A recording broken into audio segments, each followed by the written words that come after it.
여기서 머물지 말라. 길갈, 새롭게 하는 장소. 길갈은 또한 새롭게 하는 곳입니다. 믿다가 타락해서 세상으로 갔었기 때문에 다시 시작해야 하는 사람들이 있습니다. 그들은 돌아올 때는 길갈로 돌아가야 합니다. 그들은 그냥 돌아오자마자 이전에 자신들이 떠났던 곳에서 여행을 계속할 수 없으므로 길갈로 돌아가서 모든 것을 다시 시작해야만 합니다. 이것이 바로 당신이 잘못된 것을 하면서 당신의 시간을 낭비하지 말아야 하는 좋은 이유 중의 하나입니다. 당신은 당신의 구원을 장난감 다루듯 하며 성령님과 장난을 할 수 없습니다. 당신은 결코 성령님을 속일 수 없습니다. 사무엘상 11장 14절로 15절은 길갈에서 있었던 새롭게 함에 대해서 우리에게 말하고 있습니다. 사무엘이 백성에게 이르되 오라 우리가 길갈로 가서 나라를 새롭게 하자. 모든 백성이 길갈로 가서 거기서 여호와 앞에서 사울을 왕으로 삼고 길갈에서 여호와 앞에 화목제를 드리고 사울과 이스라엘 모든 사람이 거기서 크게 기뻐하니라. 사무엘상 11장 14절로 15절. 그들은 길갈에서 사울을 왕으로 삼았습니다. 이것의 의미가 무엇일까요? 길갈은 영적으로 성숙하지 못한 어린아이 그리스도인이 머무는 장소를 상징한다는 것을 기억하십시오. 이곳은 육신적인 장소로서 여기서는 당신은 잘못된 선택을 하기 쉽습니다. 이스라엘 자손들은 사울을 왕으로 삼았지만 사울은 육신의 왕을 나타냅니다. 그는 머리와 어깨의 정부를 나타냅니다.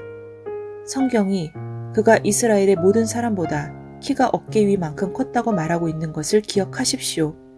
길갈에 있으면 당신은 영 대신 육신을 선택하기 쉽습니다. 그렇지만 그들이 거기 있는 동안에도 왕국은 새롭게 되었습니다. 하나님께서는 그들에게 한 왕을 주시겠다고 말씀하셨지만 육신을 따르는 왕을 주시겠다고 한 것은 아니었습니다. 하나님께서는 다른 왕을 마음으로 생각하고 있는데 그들은 이 사실을 몰랐습니다.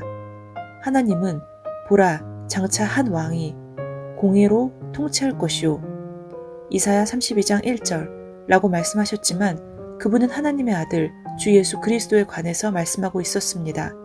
그 대신 마귀가 백성들 안으로 먼저 들어갔고 그들은 우리를 다스릴 한 왕을 주십시오 라고 소리쳤습니다. 사무엘은 그들이 하나님께 그런 요구를 하지 못하도록 하려고 노력했습니다. 그는 그들에게 말했습니다. 주 하나님이 당신들의 왕이십니다. 아닙니다. 우리도 다른 사람들과 다른 나라들과 똑같이 되기를 원합니다. 백성들은 반박했습니다. 당신은 살아오면서 자신이 다른 나라 사람들 같이 되고 싶어하는 것을 발견한 적이 있습니까? 당신은 하나님을 알지 못하는 직장 동료와 같이 되기를 원했었습니다. 당신은 주일날 무엇을 할까? 나는 교회 가서 실제로 하루 종일을 보내고 있지 않는가? 그동안 나의 친구들은 집에서 TV도 즐기고 가족들과 함께 비디오 게임도 하고 친구도 만나면서 보내고 있지 않은가? 라고 자신에게 자문했었을 것입니다. 그런 사람들은 세상에 속한 사람들입니다. 왜 그들의 가치들이 당신에게 영향을 끼치는 것을 허락합니까? 당신은 새로운 변화를 요구하고 있습니다만 당신의 변화는 당신의 삶 가운데 사울왕만을 생산할 뿐입니다. 그러므로 당신은 베델로 계속 나아가야 합니다. 당신은 길갈에 남아있을 수 없습니다. 길갈로 가서 거기서 왕국을 새롭게 하자고 백성들에게 말했을 때 사무엘은 자신이 무엇을 하고 있는지 알고 있었습니다. 그곳에서 사울은 왕이 되었습니다. 왜냐하면 사울은 다른 모든 사람들보다 어깨 위만큼 키가 더 컸었기 때문이었습니다. 사울은 왕으로 선택한 것은 잘못된 일이었지만 그는 바로 백성들이 원했던 것이었습니다. 당신은 자신의 삶에서 무엇을 구했습니까? 아직도 당신은 육신적인 선택만을 일삼는 육신적인 사람입니까? 아직도 당신은 다른 나라와 똑같이 되기를 원하고 있습니까? 아직도 당신은 세상의 남녀들의 영향을 받고 있습니까? 이 세상의 남녀 배우들로부터 당신은 영향을 받고 있습니까? 그들이 당신을 본받고 싶은 모델입니까? 우리 모두는 살아가면서 우리에게 영향을 끼치거나 영감을 주거나 동기를 부여해주는 사람을 갖게 됩니다. 우리는 어떤 한 가지 면에서나 또 다른 면에서 선망하는 사람들이 있습니다. 나는 당신이 본받고 싶어하는 모델이 누구인지 궁금합니다. 당신이 그렇게 되고 싶은 사람은 누구입니까? 당신은 누구를 본받아서 당신의 삶을 본받고 있습니까? 그들이 이 세상의 남녀들이라면 당신은 아직도 길갈에 있습니다. 이제 당신은 베델로 나아가야 할 시간을 맞이하였습니다. 다음 장에서 우리는 베델이 무엇을 의미하는지 살펴볼 것입니다. 제2장 베델 단을 쌓은 곳. 여호와께서 아브람에게 나타나 이르시되 내가 이 땅을 내 자손에게 주리라 하신지라. 자기에게 나타나신 여호와께 그가 그곳에서 제단을 쌓고 거기서 베델 동쪽 산으로 옮겨 장막을 치니 서쪽은 베델이요 동쪽은 아이라. 그가 그곳에서 여호와께 제단을 쌓고 여호와 이름을 부르더니. 창세기 12장 7절로 8절. 베델은 특별한 장소입니다. 그곳은 아브람이 그의 장막을 치고 주님께 단을 쌓았던 곳입니다. 창세기 13장 1절로 4절은 이렇게 말합니다. 아브람이 애굽에서 그와 그의 아내와 모든 소유와 롯과 함께 네겝으로 올라가니 아브람에게 가축과 은과 금이 풍부하였더라. 그가 네겝에서부터 길을 떠나 베델에 이르며 베델과 아이 사이 곧 전에 장막 쳤던 곳에 이르니 그가 처음으로 제단을 쌓은 곳이라. 그가 거기서 여호와 이름을 불렀더라. 창세기 13장 1절로 4절. 베델은 단을 쌓은 곳이라고 알아둡시다. 이곳은 맹세의 장소, 즉 헌신하는 장소입니다.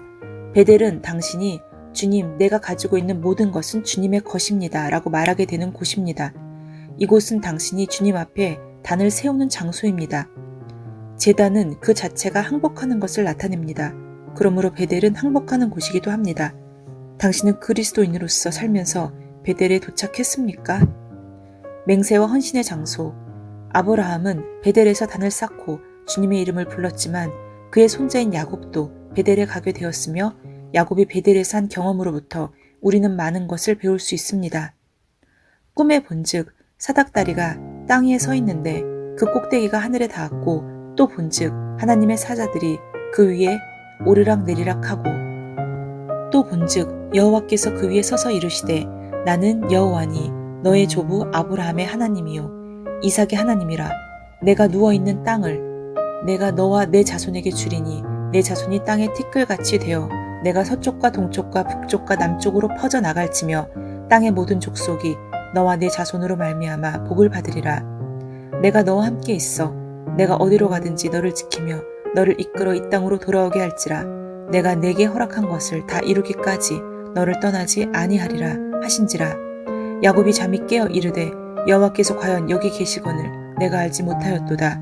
이에 두려워하여 이르되 두렵도다 이곳이여 이것은 다름 아닌 하나님의 집이요 이는 하늘의 문이로다 하고 야곱이 아침에 일찍 일어나 베개로 삼았던 돌을 가져다가 기둥으로 세우고 그 위에 기름을 붓고 그곳 이름을 베델이라 하였더라. 이 성의 옛 이름은 루스더라. 야곱이 서원하여 이르되 하나님이 나와 함께 계셔서 내가 가는 이 길에서 나를 지키시고 먹을 떡과 입을 옷을 주시어 내가 편안히 아버지 집으로 돌아가게 하시오면 여호와께서 나의 하나님이 되실 것이요 내가 기둥으로 세운 이 돌이 하나님의 집이 될 것이며 하나님께서 주신 내게 모든 것을 10분의 1을 내가 반드시 하나님께 드리겠나이다 하였더라. 창세기 28장 12절로 22절. 야곱은 베델에서 하나님께 자신을 헌신하며 이렇게 말했습니다. 주님, 제가 소유하고 있는 모든 것은 주님의 것입니다. 주님은 이제 나의 하나님이 될 것이며 주님이 내게 주시는 모든 것에서 10분의 1을 내가 반드시 하나님께 드리겠습니다. 11조는 하나님께서 당신을 축복하신 것의 10분의 1입니다. 야곱은 베델에서 하나님께 11조를 항상 드리겠다는 헌신을 했습니다. 당신은 살아오면서 하나님께 대하여 헌신하는 것이 무엇인지 아는 지점에 도착했습니까? 당신의 삶에 대하여 하나님께 서원을 하였습니까? 제가 중요한 말씀을 드리겠습니다. 하나님은 서원을 중요하게 여기십니다. 서원은 하나님께 성스러운 것입니다. 그것은 당신이 서원을 통해서 하나님과 확실한 거래를 하는 것이 중요한 이유입니다. 살다 보면 난관에 처할 경우 일이 잘 되지 않을 때가 가끔 있을 것입니다. 그때가 하나님과 거래를 하고 서원을 하기에 가장 좋은 때입니다. 이렇게 함으로써 당신은 하나님께서 당신을 위해서 어떤 방향으로 개입하시기를 도전할 뿐 아니라 당신도 마찬가지로 어떤 방향으로 움직이게 될 것입니다. 하나님은 자신이 지켜야 할 맹세를 반드시 지키시리라는 것을 항상 신뢰할 수 있지만 당신이 지켜야 할 부분을 지키는지를 주의하여 보실 것입니다. 야곱은 베델에서 서원을 하였습니다. 그는 하나님께 이렇게 말했습니다. 하나님께서 내가 가는 이 길에서 나를 지켜주시고 먹을 빵과 입을 옷을 주시고 내가 평안히 아버지의 집으로 돌아가게 하시면 당신은 나의 하나님이 되실 것이며 내가 베개로 사용했던 이 돌은 하나님께 세워드리는 제단이 될 것입니다. 베델에서 당신 자신을 하나님께 헌신하십시오. 베델에서 당신이 제일 먼저 해야 하는 일은 하나님을 당신의 주님으로 인정하고 자신을 하나님께 헌신하는 것입니다. 그 다음에 할 일은 자신을 하나님의 집에 헌신하는 것입니다. 당신이 자신을 하나님께 헌신할 때에는 하나님의 집에도 마찬가지로 자신을 헌신해야 합니다. 다윗을 보십시오. 그는 이렇게 말했습니다. 주 나의 하나님께서는 천막에 거하시겠다고 말씀하셨지만 나는 하나님께 집을 지어 드리기로 하였습니다. 하나님께서는 거하실 곳이 없는데 어떻게 나는 왕궁에 거주할 수 있겠습니까? 제가 하나님을 위해 집을 지어 드리겠습니다. 역대상 17장 1절. 베델에 이른 당시는 하나님과 하나님의 집에 대해서 이와 같은 헌신을 보여줍니다. 당신은 지금까지 살면서 주님을 위해서 무엇을 했습니까? 하나님께서는 당신에게 먹을 빵과 입을 옷과 살 집을 주셨는데 하나님은 당신의 하나님이 되셨습니까? 그분이 당신의 하나님이라면 당신은 하나님께 여쭙고 그분께 먼저 자신을 내어드릴 것입니다. 그분이 당신의 하나님이라면 그분은 당신이 살아가는 데 있어서 주도권을 가지실 것입니다. 우리는 사람들이 하나님을 인정하지 않는 세대에 살고 있습니다. 오직 성령만이 우리가 살고 있는 이 세대에서 하나님을 알아보는 눈을 열어주실 수 있습니다. 예수님께서 악하고 음란한 세대라고 부르셨던 그 세대보다 더 나쁜 세대에 우리는 살고 있습니다. 그래서 당신은 추호의 의심도 없이 그 다음 질문에 분명하게 대답할 수 있어야만 합니다. 당신은 주님을 당신의 하나님으로 아는 데 도달했습니까? 이 하나님이 없다고 하는 이교도적인 사회에서 하나님이 당신의 하나님이 되셨습니까? 당신은 하나님께 자신을 헌신하였습니까? 당신은 베델에 도착했습니까? 아니면 아직도 당신은 다른 나라들처럼 길갈에서 머물러 살며 사울의 다스림을 받으며 사는 것을 좋아하고 있습니까? 이스라엘 자손들은 사울을 자신들의 왕으로 삼았지만 사울은 육신을 나타내고 있습니다. 이렇게 사는 것이 당신이 원하는 삶입니까? 어떤 사람들은 거듭난 지 10년, 15년, 심지어는 20년이 되었어도 금방 거듭난 새신자와 구별이 되지 않습니다. 무엇을 더 기다리고 있습니까? 왜 아직도 길갈에 머물러 있습니까? 거듭난 지 이렇게 오래되었는데 당신은 몇 사람이나 그리스도께로 인도했습니까? 아직 준비가 안 되었다고 느끼고 있을지도 모르지만 당신은 성령님의 기름 부음으로 말미암아 길갈에서 나와 전진하게 될 것입니다. 그래서 당신은 이 책을 읽고 있습니다. 하나님께서는 당신이 필요하다는 것을 인정하십시오. 온 세상에 영혼의 추수가 진행되고 있습니다. 팔짱을 끼고 그냥 앉아있지 말고 일어나 무엇인가 행하십시오. 베델로부터 나와 전진하십시오. 하나님께서는 당신이 베델로 가기 위해서 길갈을 떠나기를 원하시지만 당신이 베델에 머무는 것도 원하시지 않습니다. 당신은 베델에서 나와서 계속 전진해야 합니다. 우리가 지금 공부하고 있는 엘리야와 엘리사 이야기를 생각해 보십시오. 엘리사는 엘리야와 함께 길갈에서 베델로 갔지만 그는 거기에 멈추지 않았습니다. 엘리야는 엘리사에게 거기에 머무르라고 주장했지만 엘리사는 멈추지 않았습니다. 엘리사는 엘리야와 함께 다음 지점으로 나아갔습니다. 다른 말로 하면 그는 엘리야에게 이렇게 말할 것입니다. 오, 아닙니다. 나는 베델에서 멈출 수는 없습니다. 나는 하나님께 헌신하고만 하고 그냥 멈춰버릴 수는 없습니다. 어떤 사람들은 베델에 멈춰 사는 것으로 행복해합니다. 그들은 나의 삶은 이제 하나님을 위한 것입니다 라고 서원을 하고 헌신을 합니다. 어떤 그리스도인들은 오늘 이곳에 살고 있습니다. 그들은 매우 헌신된 사람들이지만 신실함과 믿음에는 차이가 있습니다. 그들은 신실한 사람들로서 교회 문이 열려 있을 때는 언제나 와 있을 것이라고 신뢰할 수 있는 사람들입니다. 전도하러 가자고 하면 언제나 그들이 참여합니다. 당신이 무엇을 부탁하면 기꺼이 할 것입니다. 당신이 10km를 함께 가자고 하면 그들은 10km를 함께 갈 것이지만 그들이 가는 곳은 거기까지입니다. 엘리야는 엘리사에게 베델에 머물러 있으라고 했습니다. 이는 마치 사람들이 이만하면 됐습니다. 당신은 이제 헌신한 사람입니다. 더 구하는 것은 무엇입니까?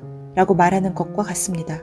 하나님의 자녀들에게는 베델을 지나서 다른 곳이 있습니다.